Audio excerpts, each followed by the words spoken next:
Joe Smith et je suis heureuse de vous accueillir dans notre toute première la série Professional Platforms, donc la plateforme professionnelle. La plateforme professionnelle regroupe des leaders de toutes les sections qui supportent les individus qui sont impactés par l'alcoolisme.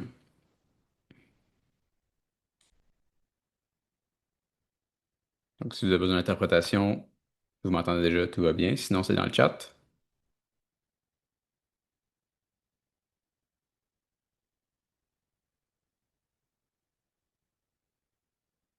Donc, vous devez écrire votre nom, vous pouvez vous renommer, mettre votre ville si vous voulez, pas obligé par contre.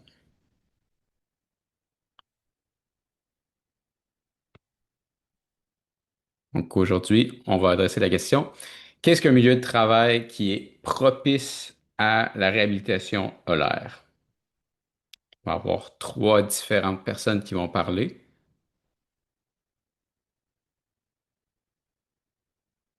Donc Dawn Marie Klug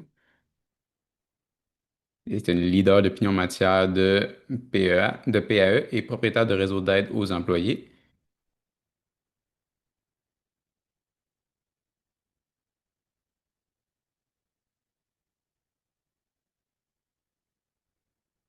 Dr. André Bartwell est présidente du conseil d'administration de Recovery Friendly Workplace Institute, donc l'institution.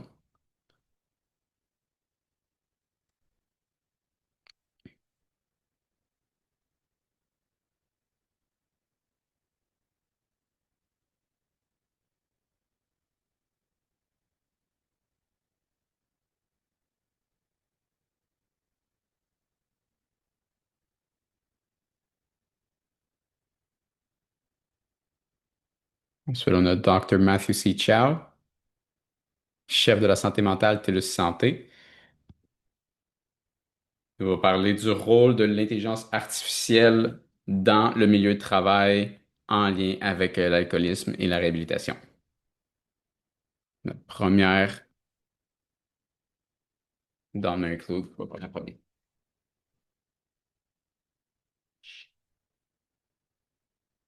Je vais partager son écran, qu'on puisse voir sa présentation.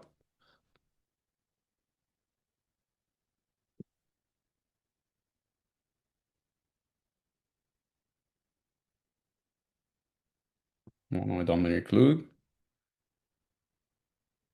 Donc, elle est propriétaire du réseau d'aide pour employés. Ils sont basés en Asheville, Caroline du Nord. Donc, c'est un programme d'assistance aux employés. Elle est aussi une thérapeute. Elle a sa maîtrise.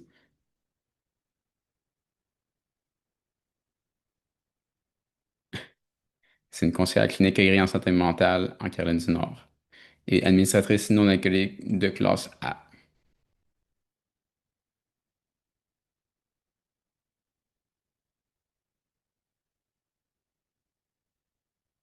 Donc, sept administratrices non alcooliques du Conseil des services généraux des AA, qui est un pont entre les AA et l'ensemble de la communauté qui servent.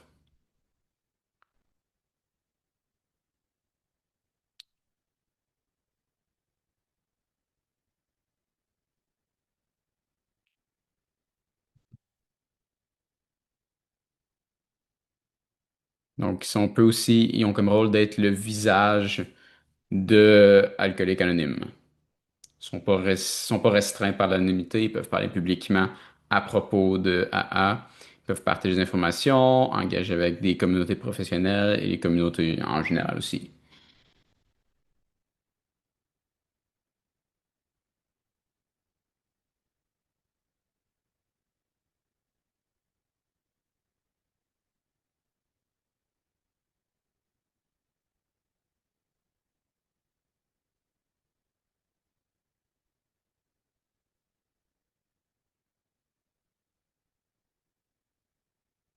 On peut partager aussi l'histoire du programme d'aide aux employés.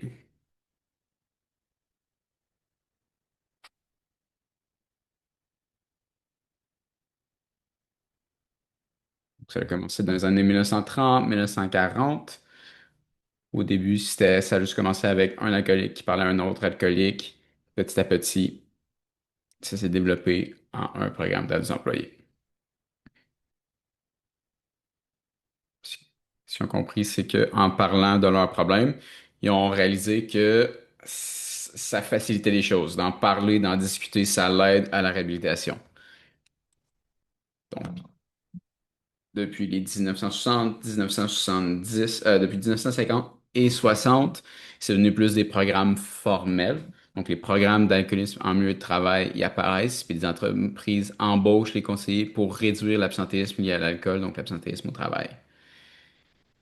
Puis ensuite, dans les années 1970, il y a une loi, le Hughes Act, en 1970, qui a créé le NIAAA.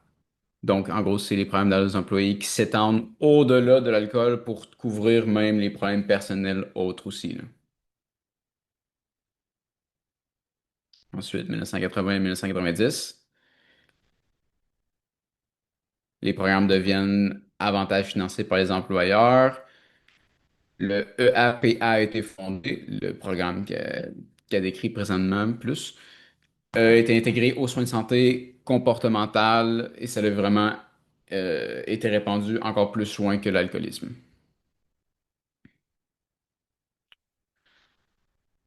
Aujourd'hui, on parle de santé mentale, bien-être financier, aide juridique, coaching, soutien en cas de crise, services de rétablissement. Ça couvre vraiment beaucoup, beaucoup de différents secteurs et ils sont toujours en train de grandir, d'évoluer et d'essayer de devenir de mieux en mieux. Donc, un véritable PAE, donc un programme d'aide aux employés, on va l'entendre souvent, ce PAE, programme d'aide aux employés. Ça offre multiples modes d'accès, donc on peut les contacter par téléphone, outils numériques, rencontres en personne, texto, des options adaptées aux besoins des employés, ça peut aussi varier. Ils ont des services propres au rétablissement, donc avec l'évolution du programme, on peut avoir des interventions brèves, plus longues, une orientation vers un traitement, coordination des soins continus aussi. On a aussi une couverture familiale, donc les membres du ménage ont le même accès parce que l'établissement est une démarche familiale. Donc ça n'affecte pas juste la personne, mais aussi ses proches, donc sa famille aussi. Même avec tout ça, on parlait des coûts liés à l'usage de l'alcool au travail, parce que malgré tout, ça reste un problème. Ça coûte au-dessus de 335 milliards en perte de productivité, désolé, par coût annuel. Une personne sur huit, un travailleur sur huit est touché.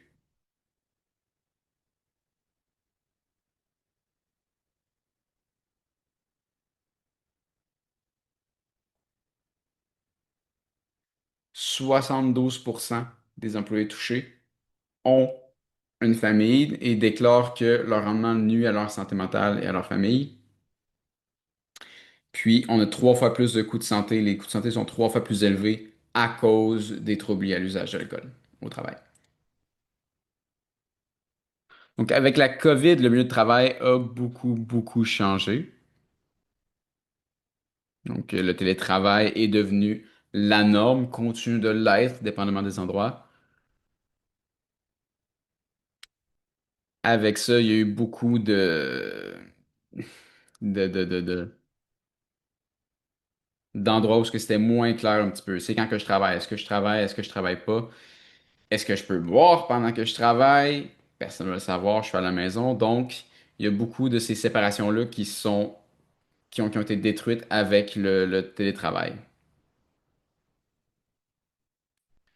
Puis c'était beaucoup plus difficile pour les employeurs de détecter ces dangers-là, ces problèmes-là. Donc, si quelqu'un est sous l'influence au travail, télétravail, bon, on peut vraiment sentir son haleine, on peut pas vraiment s'en rendre compte aussi facilement. Avec la COVID aussi, on avait des environnements de travail qui demandaient beaucoup plus de stress. Tout était beaucoup plus difficile. Donc, ça crée des situations où les travailleurs en rétablissement étaient peut-être plus à risque de retomber dans la mauvaise habitude. On parle de COVID, mais ces choses-là continuent à ce jour. À ce jour, on voit encore ces problèmes-là.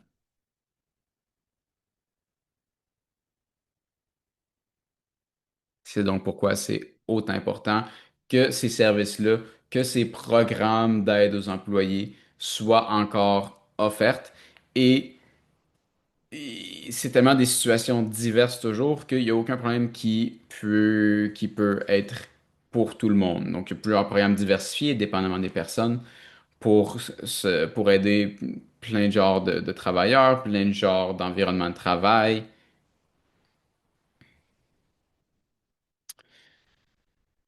C'est aussi important de comprendre les tendances de consommation d'alcool. Donc, on a un graphique ici avec un indice de consommation d'alcool par habitant en haut et les années au bas. Donc, on peut voir qu'en 2021, pendant la COVID, ça a été là où l'alcoolisme a été le plus élevé. Ça a commencé à descendre, ça continue de descendre vers les chiffres qu'on voyait avant la COVID.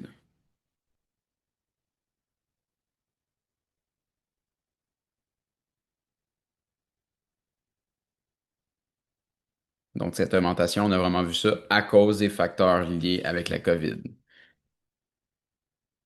Donc, il y a certains facteurs qu'on sait qui peuvent, c'est des facteurs vers la hausse et des facteurs à la baisse pour l'alcoolisme.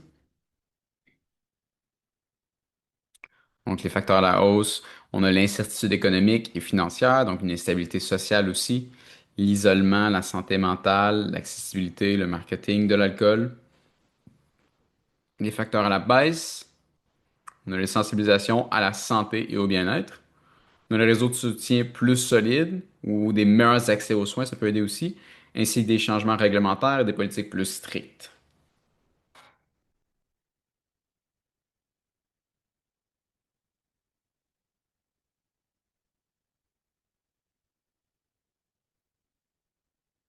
Donc, autant au niveau gouvernemental, pour les employés, pour les employeurs, dépendamment des politiques en place.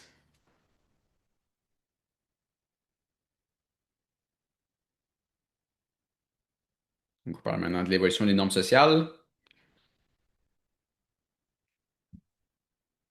Maintenant, l'alcool est une commodité sur demande. On peut se la faire livrer chez nous. C'est très, très, très accessible. On a beaucoup plus de magasins qui peuvent vendre de l'alcool, même dans les épiceries. Donc, un studio de yoga peut avoir de l'alcool, une épicerie.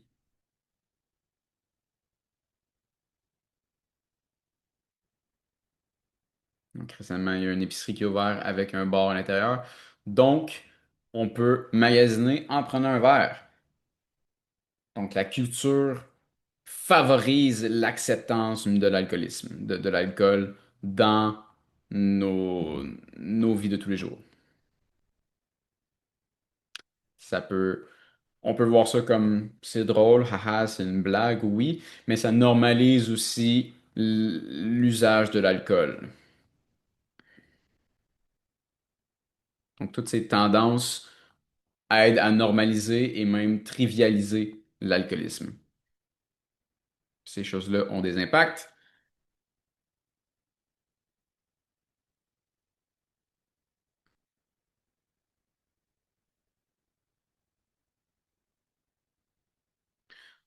Donc, quand on parle aux employeurs, on regarde à quel point est-ce que l'alcool est présent dans vos événements sociaux. Est-ce qu'il y a de l'alcool à chaque événement social qu'on a au travail? Est-ce qu'il y a des alternatifs? Est-ce qu'il y aurait d'autres sortes?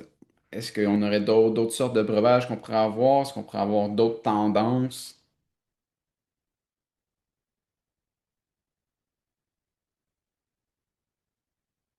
Donc, on s'imagine si une équipe au travail, ont une très belle journée, très difficile journée, peu importe. Qu'est-ce qu'on fait? On célèbre ou on va décompresser avec une bière, très souvent.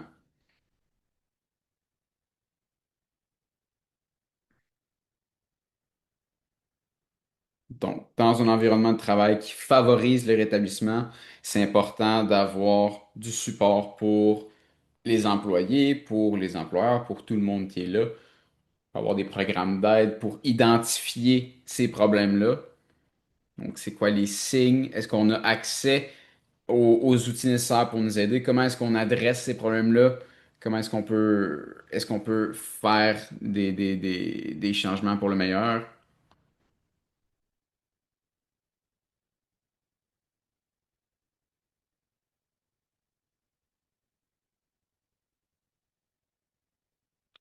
Donc, on parle de hiérarchie dans une entreprise. Le plus haut qu'on va, le plus, euh, le plus difficile ça peut être. Le plus haut tu vas aller chercher aussi les employeurs, plus qu'on a de chances que l'organisation fasse de quoi à propos du problème.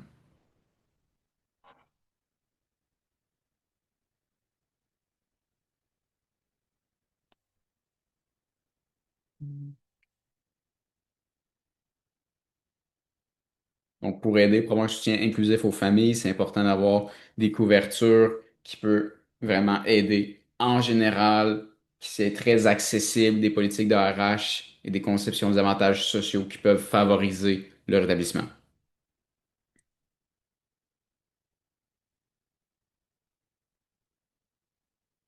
Donc, on a un code QR ici pour aller voir le site web.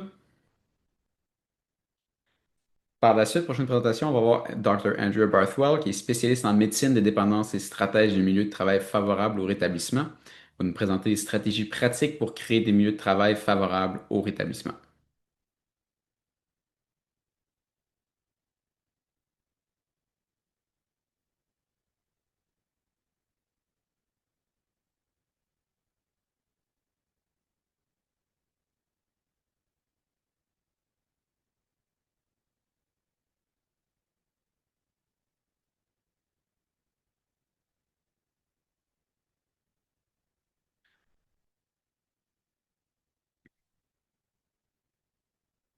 Merci à tout le monde d'être ici avec nous ce soir.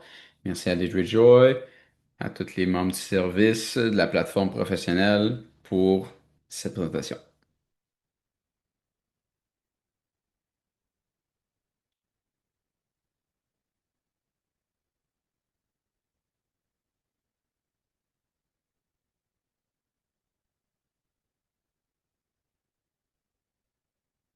Je n'ai aucun conflit d'intérêt avec le contenu basé sur la science de cette présentation, mais je suis à la tête du département de la justice des États-Unis.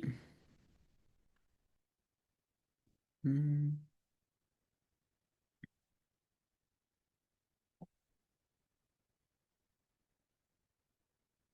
Donc, leur institut a été fondé par Christopher Kennedy Lawford et à sa mort, ça a été continué par Kathy Harnett, qui était jusqu'à cette année le directeur exécutif de Recovery Friendly Workplace Initiative.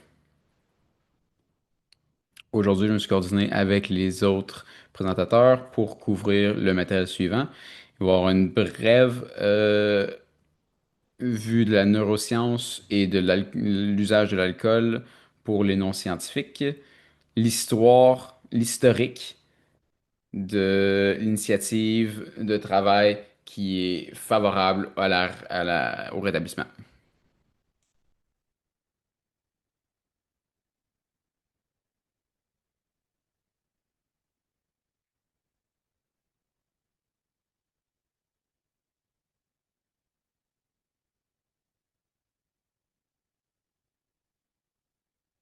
Précaution universelle aide à réduire le stigma.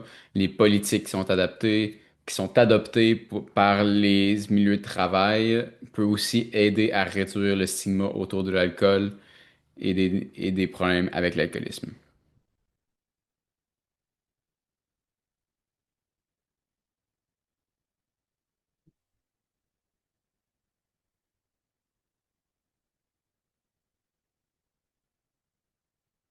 Donc, on va avoir des pages en bleu qui vont ajouter de l'information additionnelle qu'Andrea ne va pas lire. Ce qu'elle va lire, c'est vraiment les slides en mauve.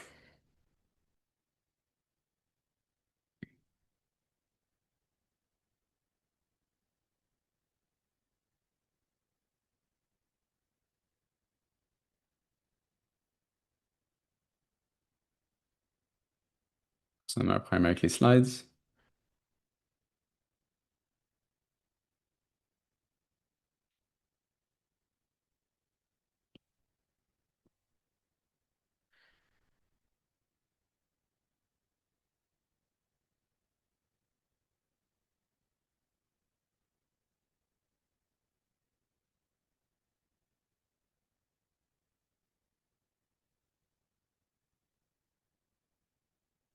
Petit problème technique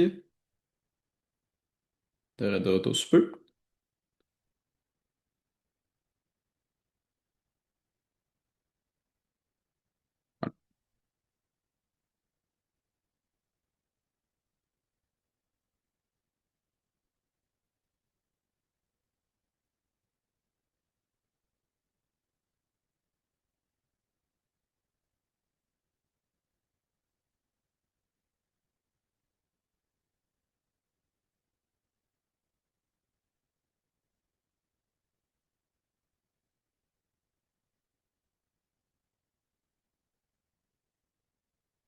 Donc, avec un traitement difficile, un rétablissement est possible. Donc, le trouble lié à l'usage de l'alcool est une maladie primaire et chronique qui touche la récompense, la motivation, la mémoire et les circuits connexes.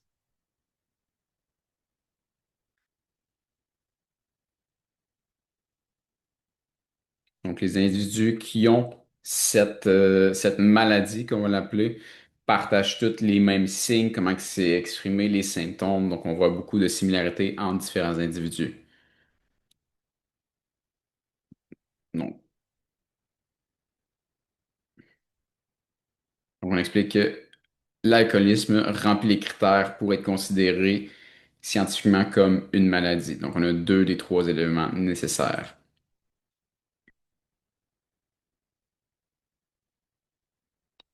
Donc, l'alcoolisme va affecter le cerveau. On va affecter la récompense cérébrale. La récompense cérébrale désigne un ensemble de structures neuronales responsables de la séance incitative. Donc, on parle de motivation, de désir, d'envie, d'état de manque et d'émotions positives.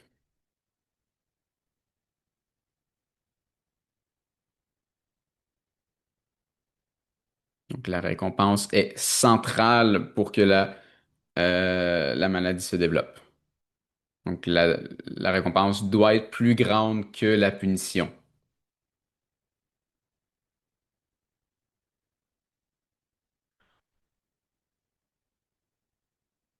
Donc, la survie d'une espèce dépend selon ce que l'on a besoin de faire pour survivre. Pour un individu, on a besoin de manger, on a besoin de boire, on a besoin de dormir, sinon on va mourir. En tant que groupe, la survie de l'espèce dépend de la cohésion de groupe, ce qui signifie euh, que même si on ne veut pas aller dans des réunions de famille, des choses comme ça, des fois on n'a pas le choix d'y aller pour garder l'harmonie dans le groupe en tant que plus grand groupe, en tant que communauté. Donc la survie de l'espèce dépend de ce que ça nous prend pour survivre. Donc notre cerveau a développé un système pour nous dire que l'on fait ces bonnes choses-là, que ce qu'on a fait les bonnes choses.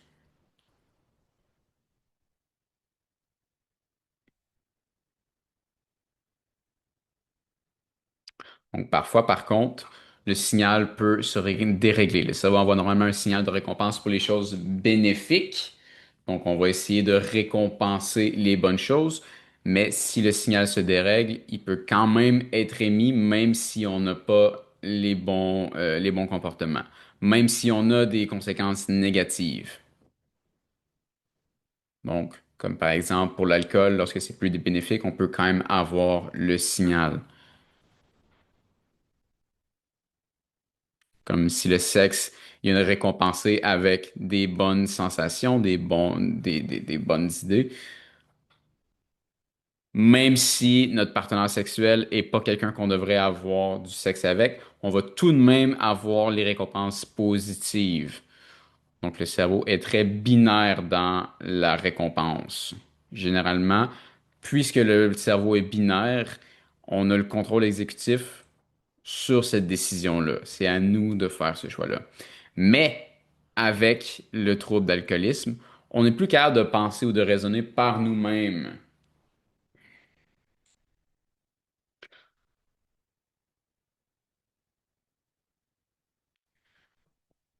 Donc, vu que les récompenses sont binaires et si globales, les récompenses s'appliquent à beaucoup, beaucoup d'activités. Donc, on devient même à trouver que les activités qui mènent à une récompense vont aussi être considérées comme une récompense. Donc, même avant de faire la bonne décision, on peut déjà avoir ces sentiments-là.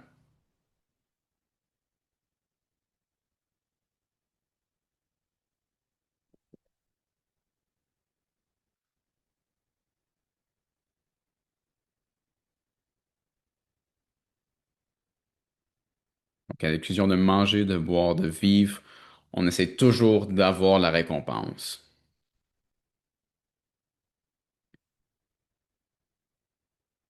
Donc, on voit qu'un individu va se lever en manque, va quand même participer à des activités et des comportements pour se rendre à la drogue, donc à l'alcool, et s'en sortir un petit peu, mais toujours retomber dans ses mêmes habitudes. On répète toujours la même chose, toujours à la recherche de la récompense. La récompense, on la veut, on veut le faire, on veut l'avoir. Toutes les autres, toutes les autres choses, ça passe un peu, ça devient secondaire. On cherche vraiment à atteindre notre récompense en premier lieu.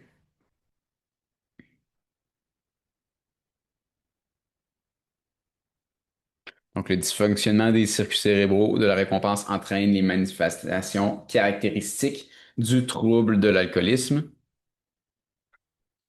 Donc, le plus que c'est sévère, le plus que le traitement va lui aussi devoir être sévère pour s'en sortir.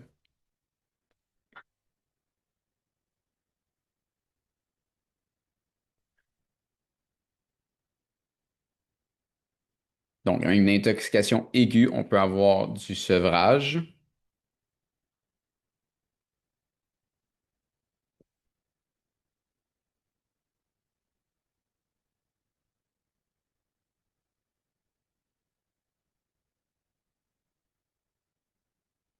même si ça interfère avec notre vie. On peut toujours vouloir en avoir plus. On a toujours un désir d'utiliser, de boire toujours plus. Malgré tous les effets néfastes, on cherche toujours à avoir la récompense malgré tout.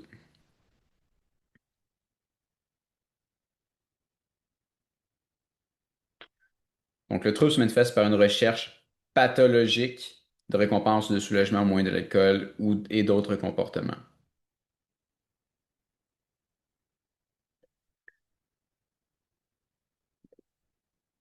Donc, au début de la consommation, l'alcool déclenche la libération de dopamine, qui est un neurotransmetteur essentiel à la récompense. C'est le maintien de la consommation qui va entraîner des adaptations cellulaires dans les régions cérébrales du système de récompense.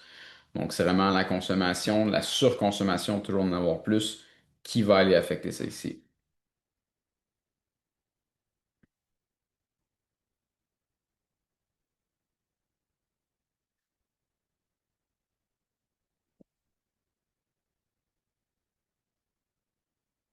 Donc, il y a eu des recherches et beaucoup d'efforts pour essayer de trouver des façons de répondre à ce problème-là,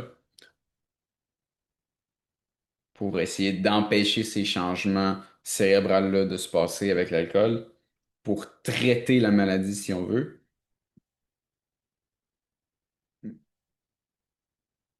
Donc, dans le programme,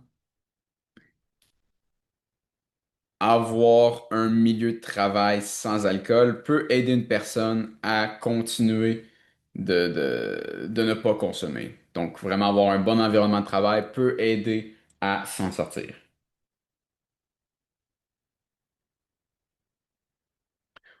Au final, ce qu'on voit avec l'alcoolisme, c'est que les contrôles exécutifs d'une personne sur son cerveau sont perdus.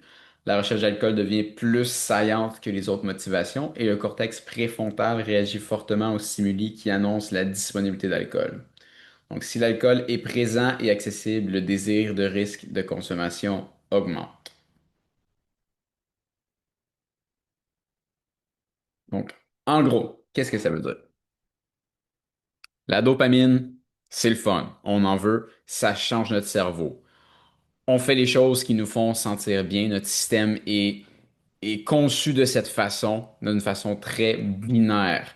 On essaye d'avoir nos récompenses. On obtient notre récompense, on veut répéter l'action. Il y a un changement qui se passe dans le cerveau. On commence à voir que essayer d'atteindre la récompense, même si ça interfère avec notre vie, on veut quand même essayer de l'atteindre. Puis c'est difficile de faire d'autres choses parce que les comportements qui nous mènent là prennent trop d'importance sur notre vie. Ils prennent contrôle de notre vie. Donc ça, c'est une maladie d'apprentissage, de mémoire. Avec la pathologie, on voit qu'il y a des problèmes avec la motivation, avec les choix. On perd notre habilité de faire des choix. On perd notre habilité de penser et de raisonner par nous-mêmes pour se sortir de ce comportement-là. Les programmes à l'emploi peuvent aider à régler ce problème. Donc, ils peuvent nous aider à écouter notre cerveau. Ils peuvent nous aider à faire les bons choix, faire les choix devraient être plus évidents, qui sont nécessaires.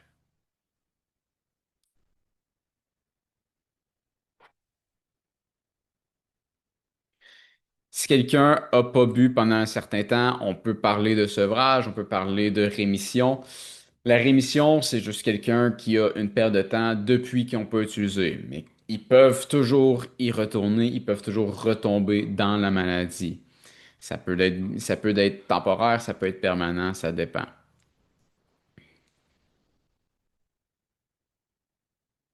Donc, la décision de prendre des choix peut être améliorée, peut être diminuée dépendamment par la pression qu'on met sur quelqu'un au travail. Si la personne doit réduire ou éliminer son besoin de boire. Donc, enlever tout l'alcool d'une maison, être quelque part dans un endroit au travail où est-ce qu'on n'est pas exposé à l'alcool, traiter un problème de dépression, d'anxiété ou toute autre raison de boire, comme la douleur, ça peut nous aider à éliminer les tentations. Donc, ça peut nous rendre plus forts pour combattre l'alcoolisme.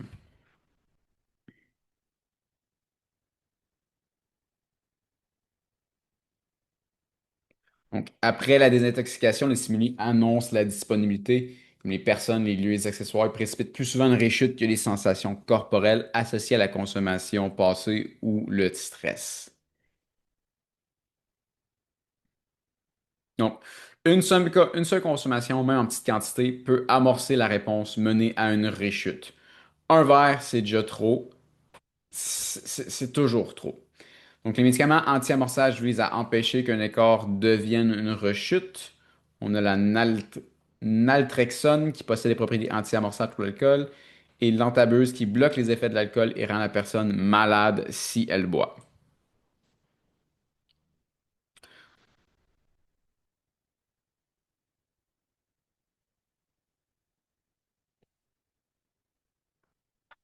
Donc, quand je donne une prescription pour aider un alcoolique, je donne toujours trois copies du pamphlet avec la prescription.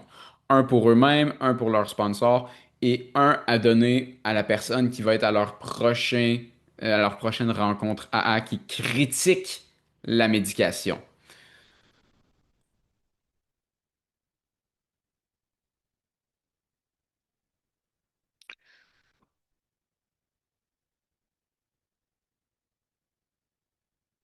Donc, on pense parfois que le plus que ça fait longtemps qu'on n'a pas bu, le plus que c'est facile de ne pas retomber dans l'alcoolisme, mais c'est pas nécessairement vrai.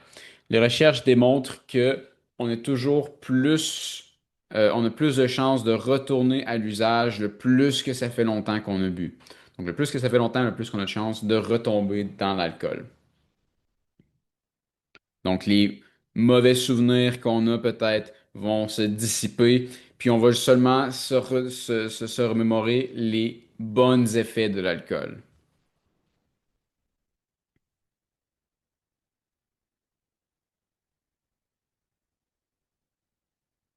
Donc, après 6 mois, on peut se dire, waouh, c'est fait, j'ai réussi.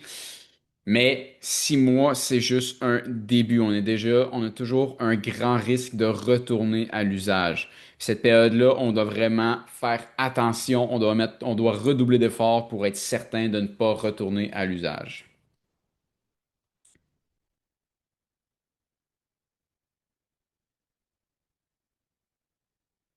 Donc, je me fais souvent demander, c'est qu'est-ce qu'on a à faire quand on est en rémission, parce que continuer peut mener à beaucoup, beaucoup de problèmes, une mort prématurée, tomber en prison, il y a plein de conséquences néfastes, évidemment.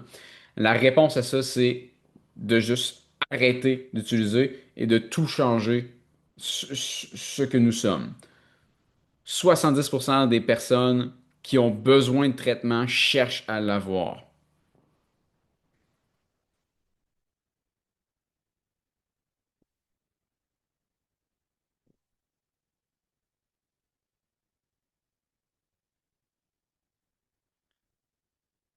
Donc, on a plusieurs outils de soutien au rétablissement au milieu de travail. On a l'abstinence, les médicaments, le soutien par les pairs, l'encadrement professionnel, l'exercice, l'alimentation, les rituels, les horaires.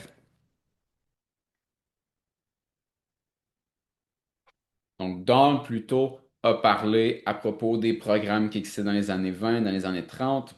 Aujourd'hui, on a des milieux de travail favorables au rétablissement.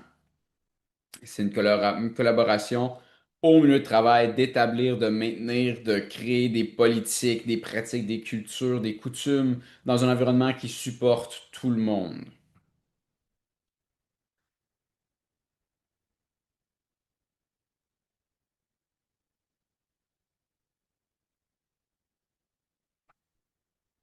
Donc, les programmes ont été développés en 2022, ont été ils ont bien fonctionné.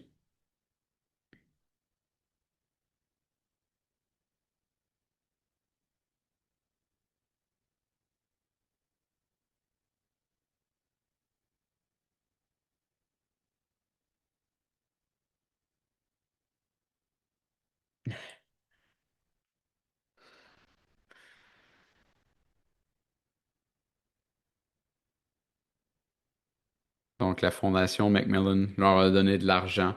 Ils ont été très généreux. Ils ont donné beaucoup d'argent pour les aider à grandir leur association.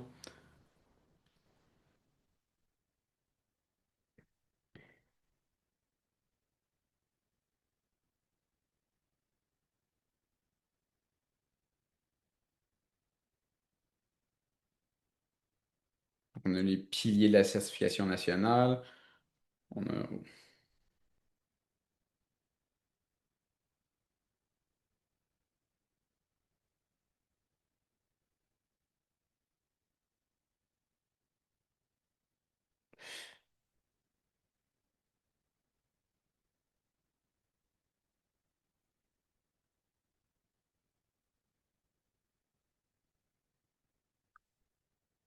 a tous ces gens-là qui sont coprésidents, ils ont tous aidé à créer cette fondation. Qu'est-ce qu'on peut faire présentement? On peut rejoindre les programmes. On a des liens ici qu'on peut aller pour s'aider. Donc, on peut assister à des webinaires éducatifs, on a des ressources, on peut s'inscrire à la liste de diffusion, remplir des formulaires d'intérêt, suivre l'institut. Donc, si on remplit un formulaire d'intérêt d'ici les 14 premiers jours aussi, et on mentionne le nom d'Andrea Barthwell, on peut avoir 25% de rabais sur la certification. Donc, par la suite, on va avoir Dr. Chow qui va nous parler de comment l'intelligence artificielle transforme le milieu de travail et pourquoi que les connexions humaines, le leadership et les programmes de rétablissement sont essentiels.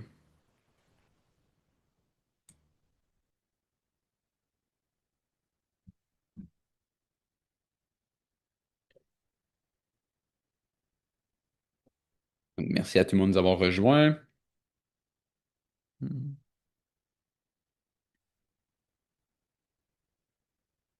Donc, Dr. Chow vient de Vancouver, en Colombie-Britannique, sur le territoire traditionnel des Musqueam, Squamish et Tsleil-Waututh, les Premières Nations. Il est fier de représenter TELUS Santé. Donc, Dr. Matthew Chow est chef de la santé mentale chez TELUS Santé, spécialisé dans l'avenir du travail et l'intersection entre l'humain et la technologie. Il se consacre à la mise en œuvre de technologies qui renforcent les relations humaines, la communauté et le sens dans le milieu du travail moderne. Donc, au Canada, on sait que TELUS est une compagnie de téléphone. C'est ce que je dis aux gens. Quand les gens me demandent où est-ce que je travaille, je dis que je travaille à une compagnie de téléphone parce que c'est partiellement vrai. Je travaille aussi avec l'intelligence artificielle, des centres de données, Sovereign AI, AI Compute. Je travaille aussi dans le système de la santé.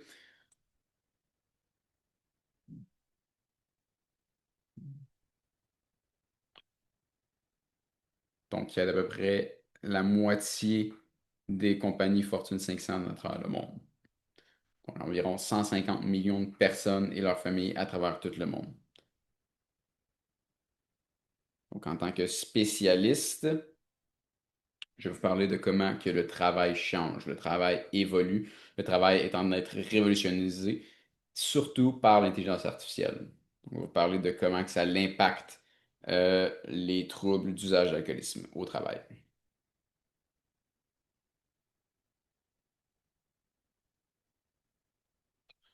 Donc, ma compagnie fait évoluer les programmes d'assistance aux employés à l'ère moderne.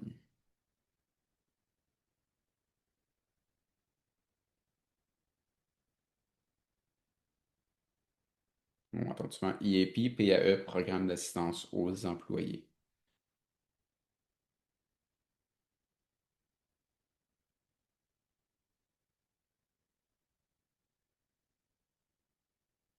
Donc, les programmes d'assistance aux employés doivent continuer d'évoluer, doivent continuer de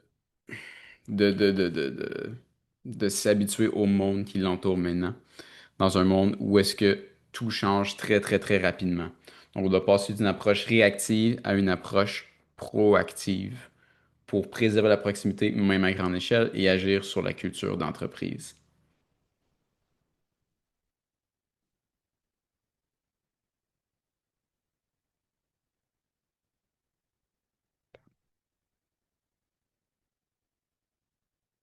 Donc, plutôt que faire le focus sur la réponse aux alertes, aux urgences, on va plutôt aller voir en prévention. On va aller voir les médecins de famille, les premiers soins, ces genres de choses-là, pour rendre toutes ces choses-là plus accessibles aux gens qui n'auront pas besoin à attendre d'avoir un problème. Donc, on va essayer d'aller vraiment en prévention.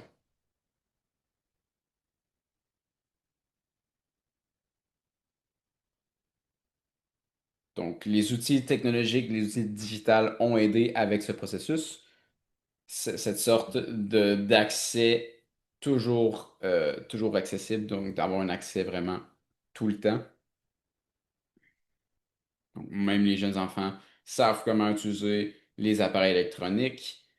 Donc, c'est beaucoup plus facile d'accès maintenant que c'était avant. Par contre, garder notre vie privée tout en maintenant un cercle social en ligne, alors qu'on bouge à des billions et des millions de personnes en ligne en même temps, ça devient de plus en plus difficile de garder sa vie privée.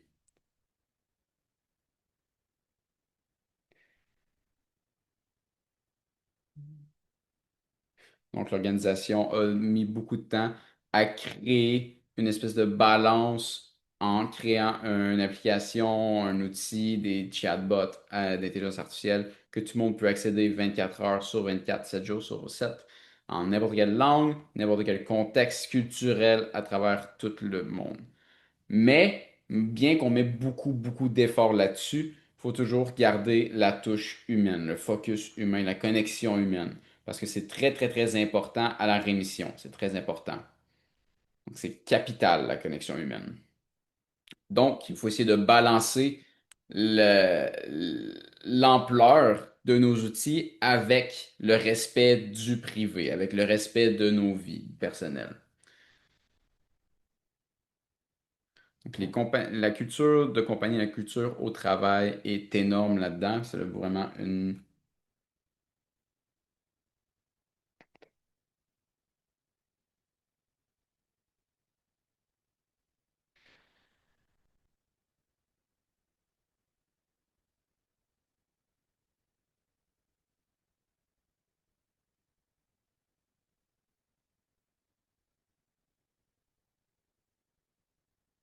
Donc, en tant que compagnie, même si on vend des problèmes d'assistance aux employés, puis que je blague avec mon personnel que mon travail, c'est de nous mettre de l'avant en tant que business pour aider les gens avant qu'ils soient, avant qu'il y ait des problèmes. Faut vraiment faut vraiment prévenir avant de se rendre là. Donc, on parlait de la tempête parfaite. Aujourd'hui, dans notre culture, dans notre ère moderne, nous assistons à une tempête parfaite, sans précédent, qui accroît la prévalence et la gravité des troubles liés à l'usage de substances. Donc, quelle est cette tempête? D'où est-ce qu'elle vient? Donc, la perturbation numérique, l'incertitude professionnelle liée à l'intelligence artificielle et de l'hyperconnectivité est l'un de ces facteurs. Personne sur cette planète n'a pas entendu parler de l'intelligence artificielle. Tout le monde sait c'est quoi. Puis ça l'amène beaucoup de gens à être moins certains d'eux-mêmes. Quand je parle à des employés, à des compagnies, à travers tout le monde, une des choses qui ressort beaucoup, c'est qu'on me dit que on a de l'anxiété, autre que l'économie, autre que la géopolitique, c'est vraiment l'intelligence artificielle. On est excité à propos de l'intelligence artificielle, mais on a aussi beaucoup peur de l'intelligence artificielle. Donc, ce qui se passe dans le milieu du travail peut amener l'usage de l'alcool à devenir vraiment problématique et ce qui se passe au travail peut vraiment empirer ces choses-là. L'intelligence artificielle crée tellement d'incertitudes pour les gens que c'est effectivement en train de rempirer les choses.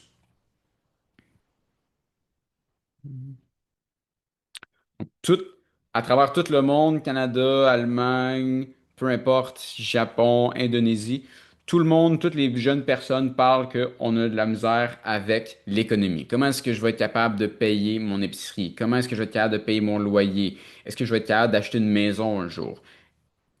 C'est tous des problèmes très, très communs. Puis, c'est tous des problèmes qui vont mener à l'usage des substances comme l'alcool, mais aussi d'autres choses aussi. Donc, on voit aussi le, le, le gambling qui devient de pire en pire aussi. Donc, les problèmes économiques ont certainement un impact sur l'alcoolisme aussi. Donc, un des privilèges que j'ai en travaillant avec une compagnie différente, c'est de les entendre parler de comment qu'on implémente l'intelligence artificielle, parce que l'intelligence artificielle arrive, elle est là, elle est arrivée, elle continue de s'en venir. Donc, voici certains des principes que j'essaie de partager avec les compagnies et que je les encourage d'adopter quand ils vont implémenter l'intelligence artificielle. Première des choses, on l'appelle la transparence radicale. Il faut être honnête avec les gens à propos de ce qu'est l'intelligence artificielle, à propos de ce que l'intelligence artificielle fait. Donc, je rencontre toujours des compagnies qui parlent à propos des bénéfices de l'intelligence artificielle, de comment c'est incroyable, mais ils parlent pas tant à propos des effets néfastes de l'intelligence artificielle. Ça, c'est pas très honnête. Donc, dans tout, dans l'univers, il y a toujours des plus et des moins. Il y a des bonnes choses, il y a des mauvaises choses, des bénéfices, des conséquences. L'intelligence artificielle est pareille. Puis pour être honnête avec les travailleurs à propos de l'intelligence artificielle, pour être honnête avec eux, c'est de les impliquer dans le design de comment que l'intelligence artificielle est implémentée dans leur milieu de travail. C'est crucial de le faire.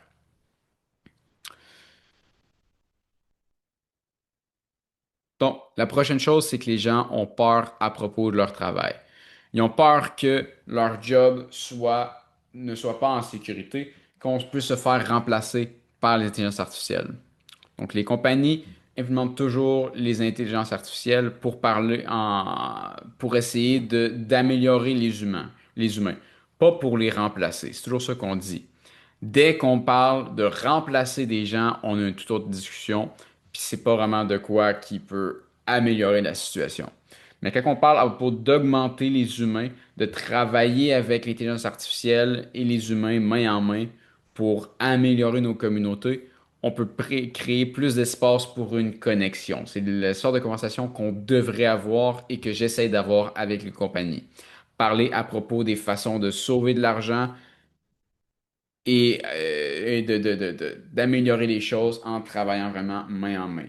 Puis si on n'est pas honnête avec les gens, ça va paraître tout de suite.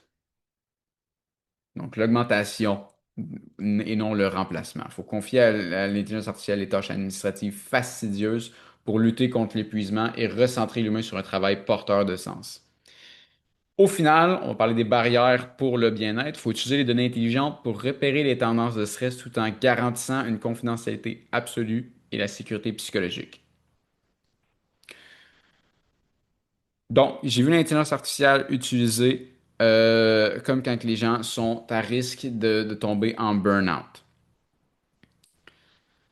Donc, l'intelligence artificielle est vraiment surutilisée au point où est-ce que ça crée des isolations sociales. Donc, c'est important de mettre des barrières pour conserver notre bien-être.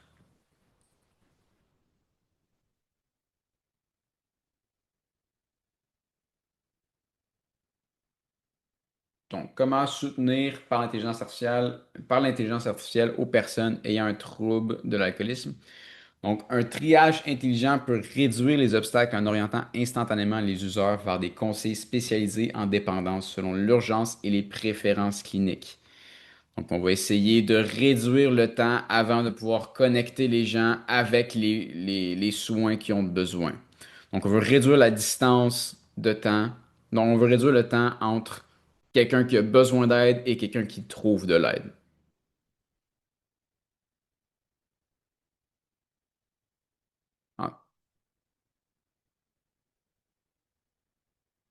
Donc, ensuite, on va parler de soutien contextuel. Donc, parce que quand on a notre aide, c'est important d'être sûr d'avoir le bon type d'aide.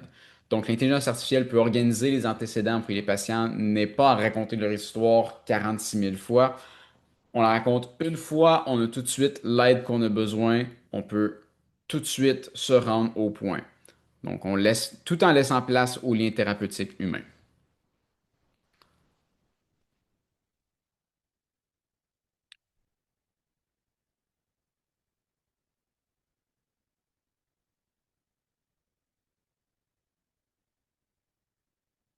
Donc, combien d'entre vous ont déjà vu un docteur 5 fois, 10 fois, 100 fois? À chaque fois, c'est une nouvelle personne. Faut raconter notre histoire encore et encore et encore. Ça ne devrait pas se passer dans le 21e siècle. Donc, un usage vraiment intéressant de l'intelligence artificielle, c'est de donner du contexte aux professionnels. Comme ça, ils n'ont pas besoin de redemander et redemander et redemander toujours la même histoire. Donc, on peut se rendre droit au point pour les aider directement, immédiatement, à place de toujours raconter, re-raconter la même histoire. Donc, ça aide aussi les professionnels à avoir plus d'informations sur les gens pour avoir plus de contexte pour être capable de les aider de la bonne façon. Moi, je me souviens quand j'étais en résidence médicale, je travaillais dans un hôpital, j'avais des patients où j'avais une charte qui avait 10 volumes, puis il fallait se promener à travers 10 volumes de charte pour comprendre qu'est-ce qu'il faudrait commencer à faire pour commencer à aider cette personne. Maintenant, avec l'intelligence artificielle, ça prend 5 secondes. Ça peut nous résumer des années et des années d'histoire médicale en 5 secondes pour nous donner immédiatement ce qu'on a besoin. Donc, avec l'intelligence artificielle, on peut être plus humain avec cette personne, à place d'être un administrateur qui essaie de regarder à travers des chartes, créant une barrière entre la personne et le professionnel.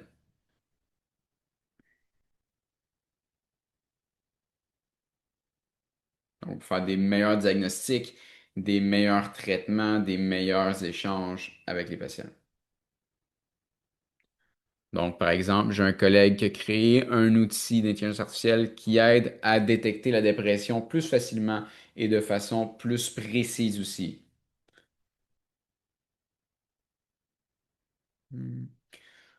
Donc, avec ce médecin de famille-là, dans son bureau, on a plus de façons de trouver, d'identifier aussi la dépression. Donc, est-ce que c'est un trouble d'anxiété? Est-ce que c'est un trouble de dépression? Est-ce que c'est un trouble de personnalité bipolaire? Toutes des choses qu'on peut identifier avec l'intelligence artificielle comme ça.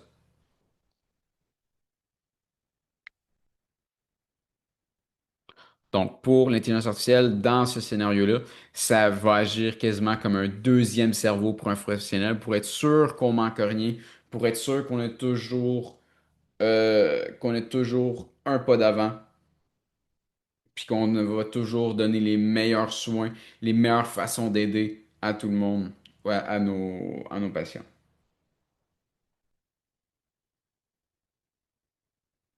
Donc, ça, c'est juste un exemple des façons qu'on peut se servir de l'intelligence artificielle. Donc, je pourrais pas terminer ça sans parler de ChatGPT, Gemini, toutes les chatbots d'intelligence artificielle. Le fait est que les personnes s'en servent. OpenAI, la recherche d'OpenAI démontre que environ 40% de ce que ChatGPT écoute, entend, euh, met en œuvre des informations personnelles. Donc, 40% des personnes donnent des informations personnelles à leur ChatGPT. Donc, les personnes s'en servent déjà. Les adolescents s'en servent pour le social. On voit que ça se passe. Les outils, euh, donc les outils s'améliorent, sont pas parfaits, mais ils s'améliorent de jour en jour. Puis on a absolument besoin d'un humain là-dedans. On a besoin d'une vision humaine. On a besoin de modération humaine. Puis seulement avec l'intelligence artificielle, on ne sera pas capable, mais c'est vraiment le mélange des deux qui peut nous aider. Donc, il faut accepter que l'intelligence artificielle est là, on travaille avec, on en a dans nos vies tous les jours, et là, on ne peut pas s'en sauver. Ça, c'est de quoi que je dis aux compagnies tout le temps. Plus vous souhaitez être à l'avant-garde de l'intelligence artificielle, plus votre approche doit être guidée par l'humain.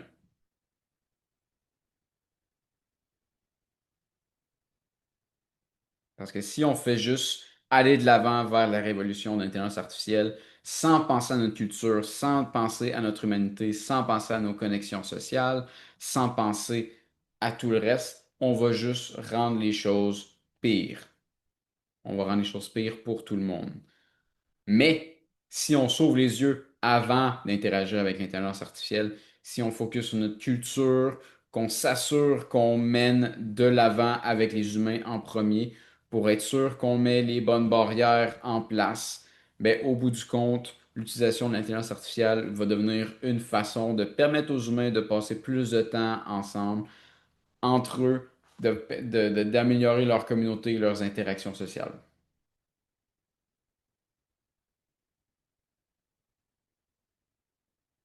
Donc ensuite, on va avoir des questions-réponses.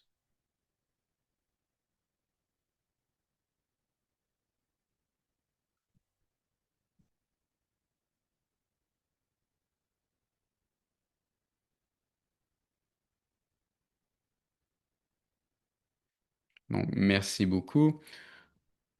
Tout le monde ensemble, vous nous avez rappelé que le milieu de travail favorable à la rémission est bâti à travers du leadership.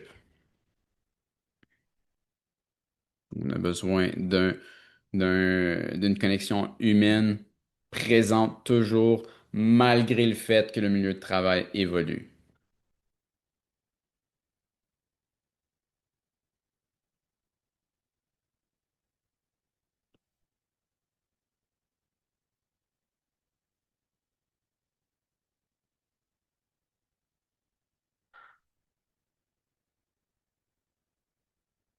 Donc, on va commencer avec deux experts.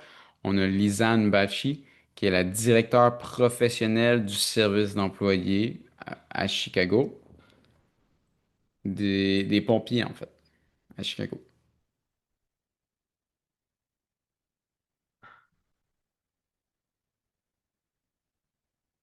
On va avoir 2 minutes maximum pour chaque question. pour la réponse aux questions.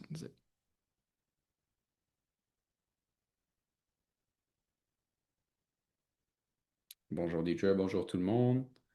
Merci de m'avoir. Comme Deidre a mentionné, je suis la directrice du programme d'assistance aux employés avec les pompiers à Chicago. Donc, ses premiers clients sont les premiers répondants. Comme on sait, les premiers répondants vont accumuler beaucoup, beaucoup de stress beaucoup plus rapidement que monsieur, madame, tout le monde. Donc, en travaillant, on essaie de plus en plus d'enlever le stigma sur la santé mentale sur la santé, les problèmes de santé mentale dans la culture des premiers répondants.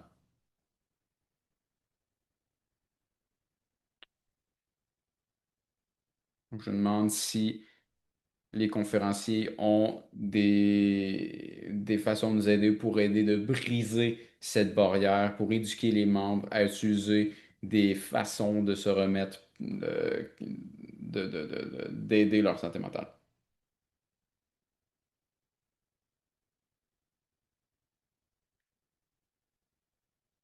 Donc, je peux m'essayer. J'ai eu le privilège de travailler avec les forces armées, les premiers répondants et des compagnies comme des compagnies de vol, des pilotes, et ont toujours ce lien commun d'être stoïque, de faire la job, de faire le travail, de le faire très bien, à temps, et de vraiment de toujours essayer de promouvoir le travail bien fait. Une des choses qui est vraiment importante pour ce changement de culture-là, c'est qu'on devrait être orienté plus vers la rémission. Le leadership, les leaders doivent dire ce qu'ils ont à dire. Quand les leaders prennent le pas, prennent de l'avant, démontrent que c'est important, que la rémission est importante, la vulnérabilité, par exemple. Donc, des leaders qui sont capables de partager leur propre histoire, de partager leur vulnérabilité, c'est important. Ça crée des mécanismes supportifs parmi les travailleurs. Donc, par exemple, les compagnies de transport aérien ils ont fait un très bon travail en implémentant des programmes qui supportent les gens en rémission.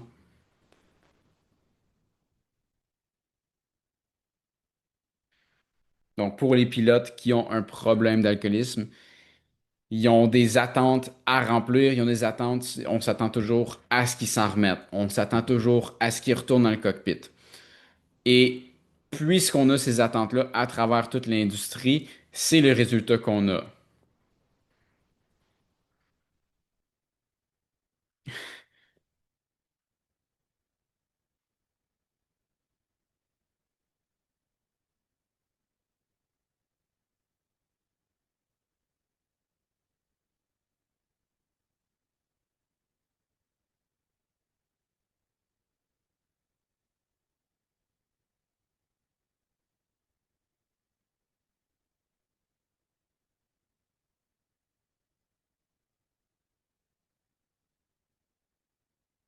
Donc, les personnes qui sont bons dans les programmes de rémission, c'est les docteurs, les avocats, les pilotes, les ministres, parce qu'ils ont des programmes qui prennent soin d'eux pendant 2 ans.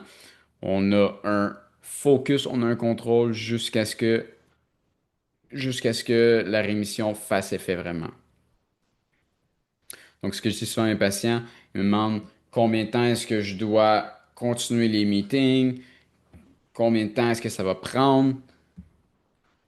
Donc, la réponse, c'est qu'on va continuer pour le restant de notre vie. Donc, les taux de sobriété, à travers 90% de ces groupes-là, on a des taux de sobriété dans les 70%, 80%, dans une population qui va comprendre un groupe de gens qui n'ont pas été très compétents à commencer ou à finir beaucoup de choses dans leur vie. Mais ils ont des taux qui challenge que les docteurs, les avocats On.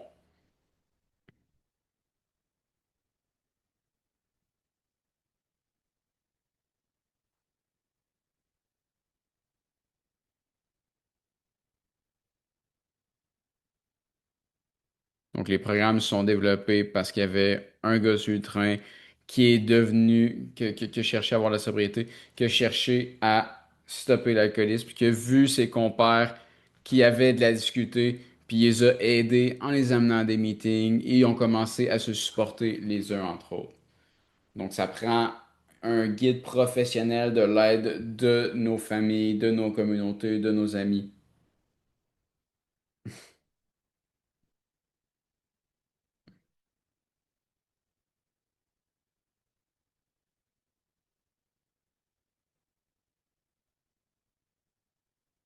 On travaille avec plusieurs stations de pompiers. Puis je trouve que la culture est fascinante.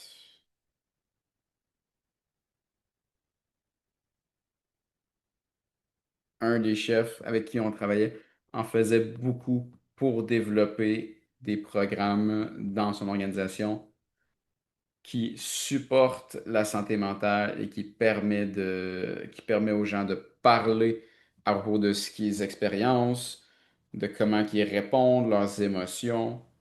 Donc, il a donné aussi beaucoup de façons de communiquer avec les autres, donc des très très bons programmes. Puis il m'appelait un jour et il avait vraiment peur pour un de ses employés parce qu'un de ses employés pleurait après un appel difficile. Puis je lui ai dit, ben c'est ça que tu veux. C'est ça que tu veux. Tu veux que tes employés soient capables d'exprimer leurs sentiments.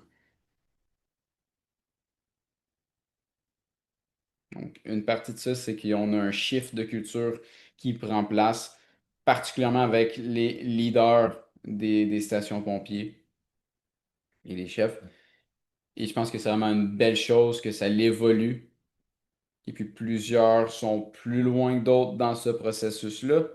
Mais je vois vraiment un mouvement, surtout chez les stations de pompiers, avec les pompiers, qui permet aux gens d'être humains.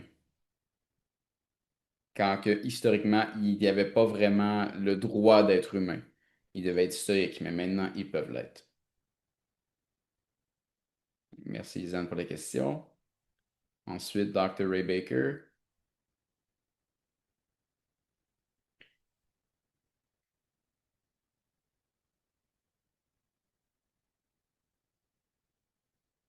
une question, Dr. Baker.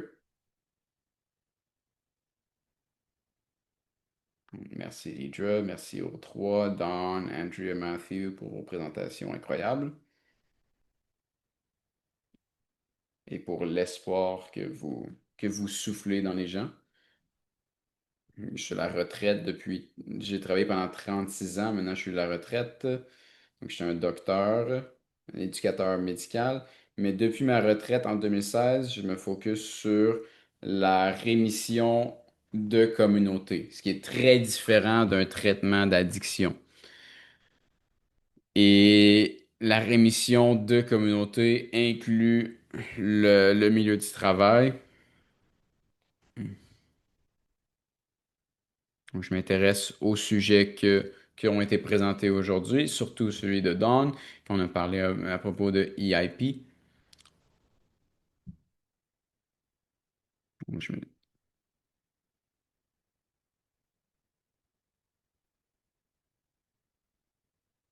Donc, avant que la médecine pour l'addiction existait vraiment, on avait...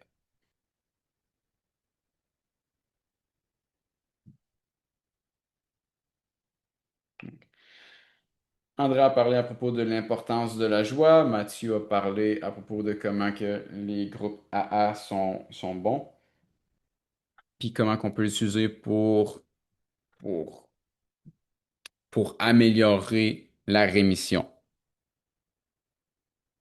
Donc, l'acronyme parle de l'acronyme CHIME, Connection, Hope, Identity, Meaning. Donc, la connexion, l'espoir, l'identité et la signification. Et donc, la question est, comment est-ce qu'on génère? On a déjà 9-10% de de nos travailleurs qui sont en rémission. comment est-ce qu'on reconnaît et on rend ces travailleurs-là en tant que champions qui peuvent aider à changer la culture? Comment est-ce qu'on les rend en tant que leaders?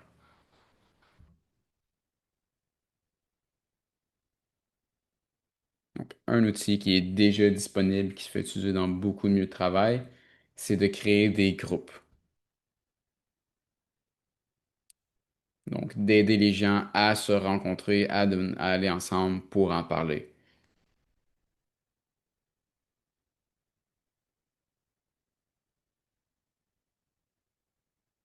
Donc, on retourne dans la récompense. Si on voit quelque chose qu'on se dit, ça serait bien, ça devrait être implémenté, on a plus de chances de continuer de le faire.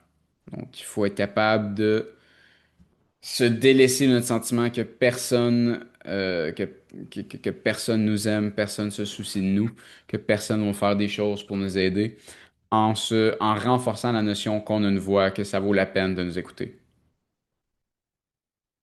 Une des compagnies que je travaillais pour, ils ont ramené la rémission. Parce que avant la rémission, c'était un programme qu'on allait dedans, puis après ça, on était comme mis de côté.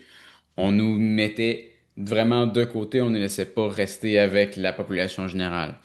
Donc, cette organisation-là a choisi de faire le contraire. On a créé des groupes d'intérêt pour n'importe qui dans la compagnie et on encourageait les gens à participer, à se joindre à ces groupes.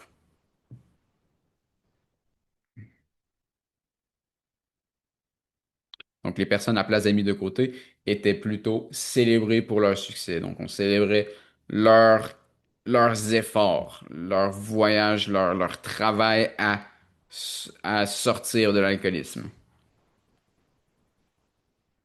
Puis ça, c'était dans une compagnie, dans une industrie où est-ce que les personnes parlaient pas vraiment de ces problèmes-là. On avait une culture très macho. Puis malgré ça, on a quand même décidé de de créer ces groupes, de donner de l'argent pour de s'assurer que si les personnes ont besoin de quelque chose, ils vont avoir ces besoins-là comblés.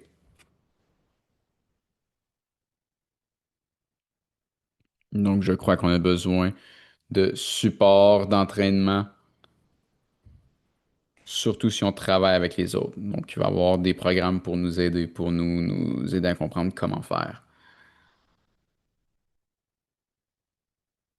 Donc, on en revient à l'anonymité. La pression qui monte, on pense de performance. Si c'est moi qui est en rémission, ça peut devenir ça peut créer de l'anxiété pour certaines personnes. Donc, il doit y avoir un système en place pour qu'est-ce qu'on va faire? Comment est-ce qu'on va s'occuper de nous? Qu'est-ce qu'on va se permettre?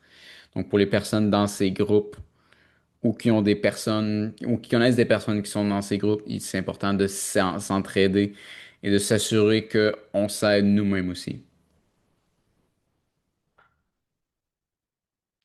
Donc, Andrea mentionne Soberanth, qui est un groupe comme ça. Vous pouvez chercher en ligne Soberanth, Soberenth, qui, qui aide les milieux de travail à créer des groupes de support.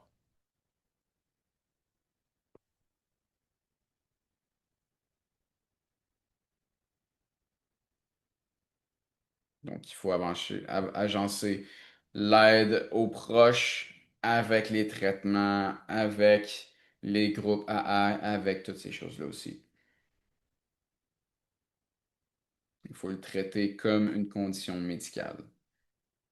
Ça peut pas être juste le travail dans une communauté, il faut le traiter comme un problème médical.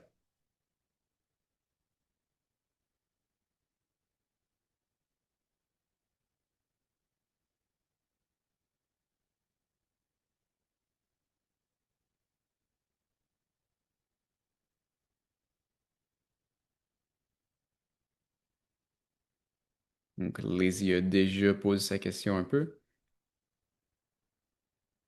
Je suis un membre de Al-Anon, qui est les membres de famille qui sont affectés par l'alcoolisme.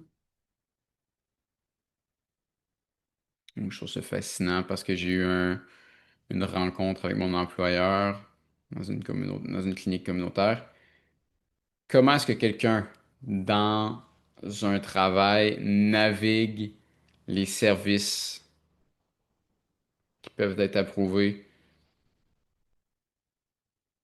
Est-ce qu'on peut être certifié? Mais pour quelqu'un au travail en rémission, est-ce qu'on a des suggestions pour quelqu'un qui est à la recherche d'un emploi? Moi, je cherche de sortir de cette clinique parce qu'ils disent quelque chose, ils font le contraire. Comment est-ce que Al-Anon, comment est-ce que les membres affectés par l'alcoolisme,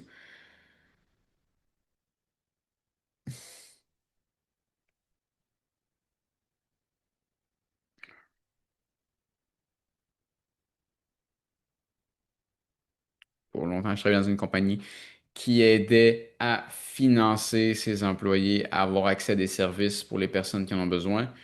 Puis je pensais qu'on allait envoyer tout le monde pour avoir un traitement pour toutes les sortes de traitements, pour les opioïdes, pour la fentanyl, tout ça. Mais finalement, c'était pas ça.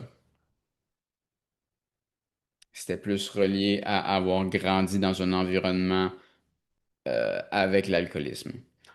Donc, on parlait plus des problèmes émotionnels, des individus qui travaillent avec des adultes qui avaient besoin de traitement.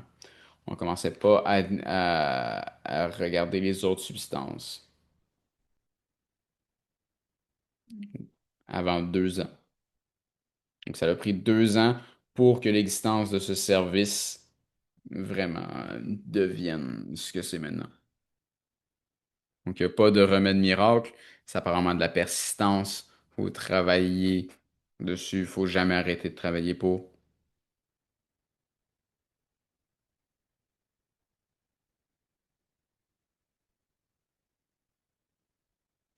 J'ai été choqué de voir à quel point on travaillait pas tant sur les problèmes d'alcoolisme, mais plutôt sur ce qui en découlait, les problèmes qui demeurent par la suite. Donc, autant dans une famille ou autre.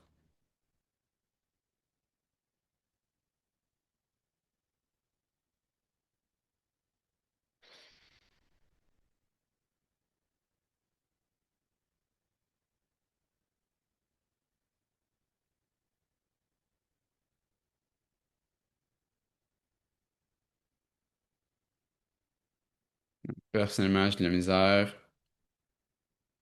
à éduquer les gens au travail qui choosent comme moi-même de poursuivre un programme à 12 étapes, puis je vais en faire.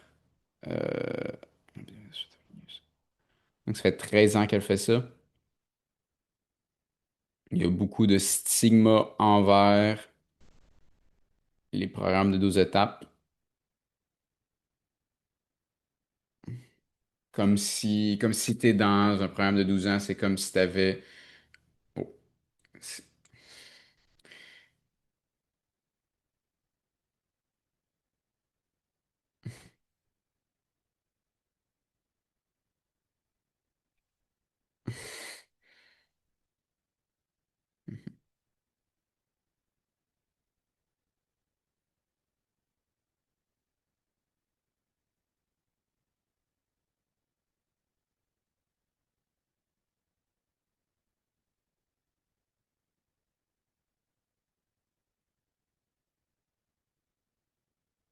Plusieurs questions.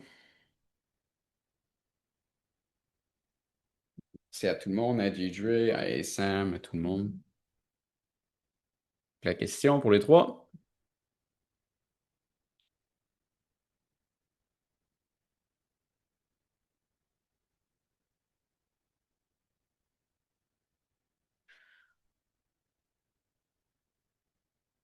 Donc, comment est-ce que, en tant que membre d'une communauté en rémission, comment est-ce qu'on peut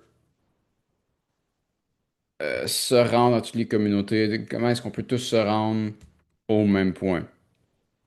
Donc, on le sait que les services de la santé, on a besoin de travail là-dessus, et Sam y travaille, Matthew et Don, on a besoin. J'ai essayé de parler avec Google, avec Apple depuis 10 ans pour leur programme de rémission, puis ils veulent pas en parler. Ils veulent même pas reconnaître que ça existe. Ils veulent même pas reconnaître que c'est un problème.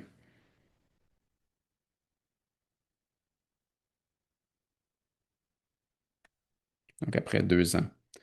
C'est important, faut s'en souvenir. Le 2 ans, il y a quelque chose qui change avec le programme de santé des physiciens, le programme des pilotes. C'est vraiment important au point de 2 ans de continuer les efforts.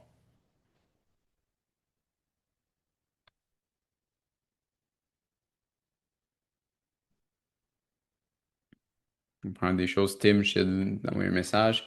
J'essaie de parler à Google, la fondation Macmillan et Chuck Campbell travaillent avec Google.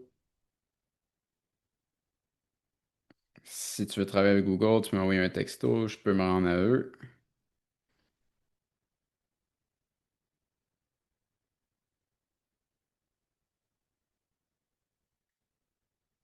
Donc, il faut faire ce qu'on est capable de faire.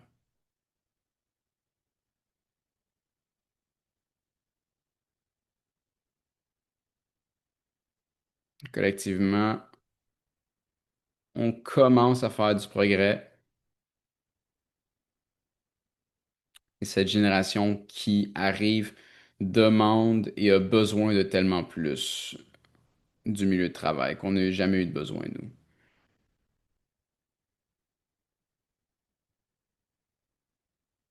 Donc, eux autres, ils arrivent, ils s'attendent à ce que le milieu du travail fasse de quoi pour eux. Je crois qu'on est à un point où on peut voir l'accumulation de ces changements-là, mais notre force va venir de notre action collective. C'est pourquoi je fais le Recovery Friendly Workplace Initiative. C'est pourquoi je suis dans le programme.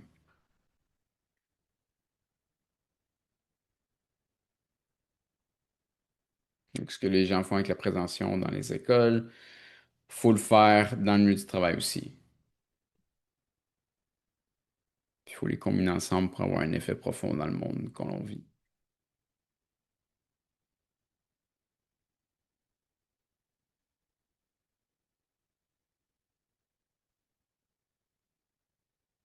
J'aurai un point un peu philosophique.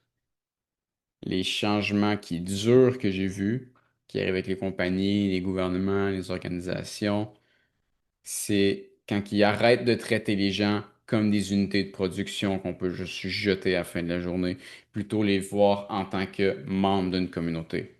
Quand on commence à faire ça, tout change. Donc, on va parler encore une fois des pilotes. Les pilotes, on n'en a pas beaucoup. On n'a pas assez de pilotes. On n'a pas assez de contrôle d'air, de médecins, de peu importe.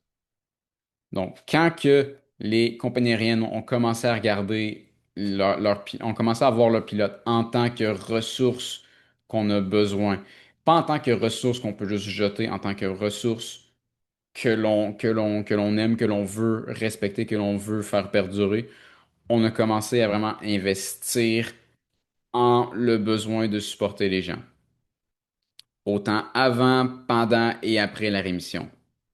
Ça, c'était le gros changement. C'est d'arrêter de traiter les gens en tant que numéros, vraiment les voir pour ce qu'ils sont, pour ce qu'ils peuvent nous apporter. Donc, c'est important de faire attention à tous nos pilotes, à tous nos docteurs, à tous nos médecins, de vraiment les chérir pour être sûr qu'on peut les garder en bon état, pour être sûr qu'ils peuvent continuer de faire ce qu'ils font de la bonne façon.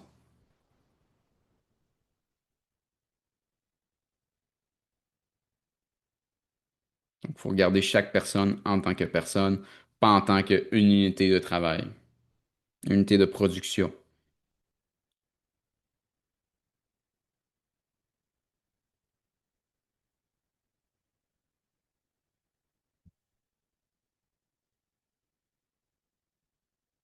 Donc, au final, c'est faut amener quelqu'un dans une position de pouvoir. Donc, chez C-Suite, ce sont les personnes qui font les décisions. C'est ça le problème dans les business à chaque jour. Comment est-ce que je parle aux personnes qui font les décisions? Donc, c'est le problème que je fais face souvent, c'est comment est-ce que je me rends aux personnes qui prennent les décisions. Ce sont eux qui peuvent faire des changements.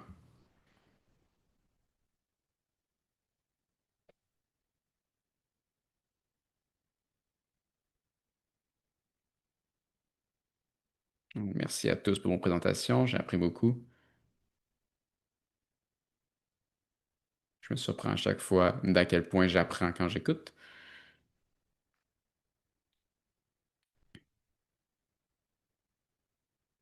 Donc, vous m'avez fait penser à propos de quelque chose dans l'organisation où est-ce que je travaille, ou qu'on est autant excité et terrifié.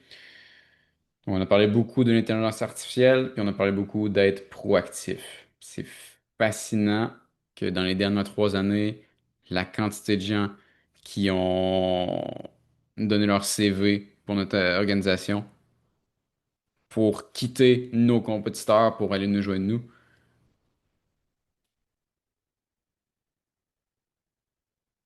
qui ont prouvé qu'ils étaient capables de travailler à la maison et qu'après la pandémie, ils ont tout de même été forcés de retourner au travail. Parce que leurs leaders sont de la vieille école, ils veulent qu'il faut que tu travailles tant d'heures, tant de jours, tant de choses. On regardait pas le travail qui était fait, on regardait le temps qui était travaillé.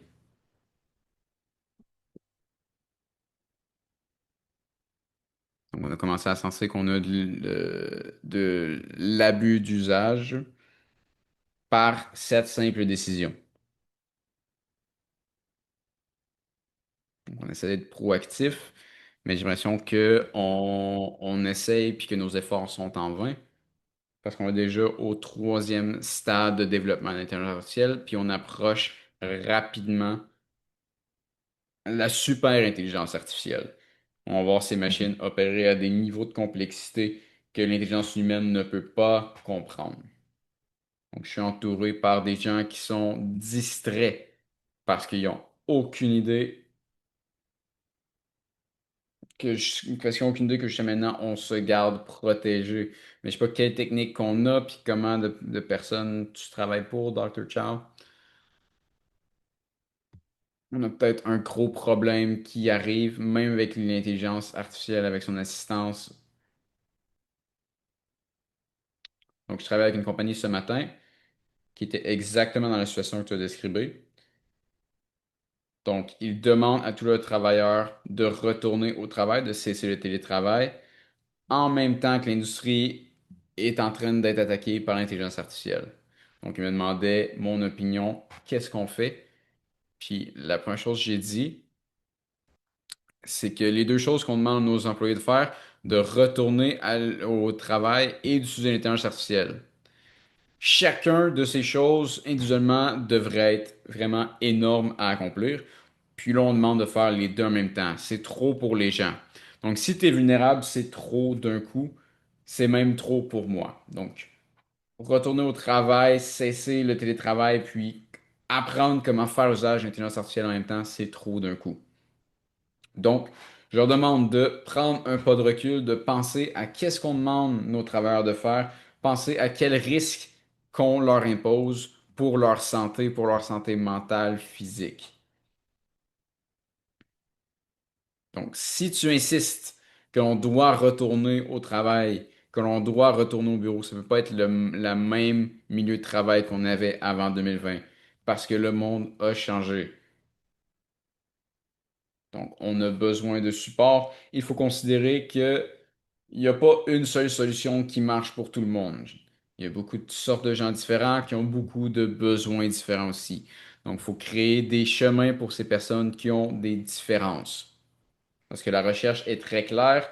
C'était pas très clair avant, mais maintenant, ça commence à s'éclairer. On peut pas avoir une solution qui s'applique à tout.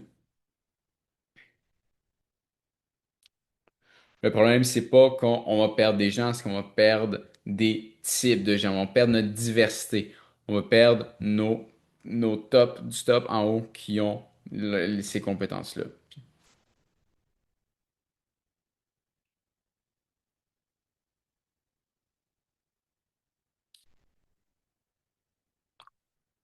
Merci Vikram, merci tout le monde. Rejoignez-moi à remercier nos conférenciers. Je remercie notre équipe. Nous sommes 12 des États-Unis, du Canada, de la Californie au Québec. Je ne pourrais pas quitter cette soirée sans mentionner que on a un de nos membres de la Californie qui a malheureusement décédé récemment. C'est un membre actif de cette communauté. Et puis sa famille, ses amis sont ici de la Californie. On veut se souvenir de lui, on veut le remémorer. Vera, une de nos membres, récemment a perdu sa mère, donc toutes nos pensées pour elle. Notre prochaine session sera le 22 octobre avec Juge Meyer, est présentement avec nous. On a aussi Yvette Corrigan, qui est avocate, et Justice Phelps, qui est du Canada d'Edmonton. Donc, une dernière fois, on va demander de remercier nos conférenciers et on a hâte de vous revoir le 22 octobre.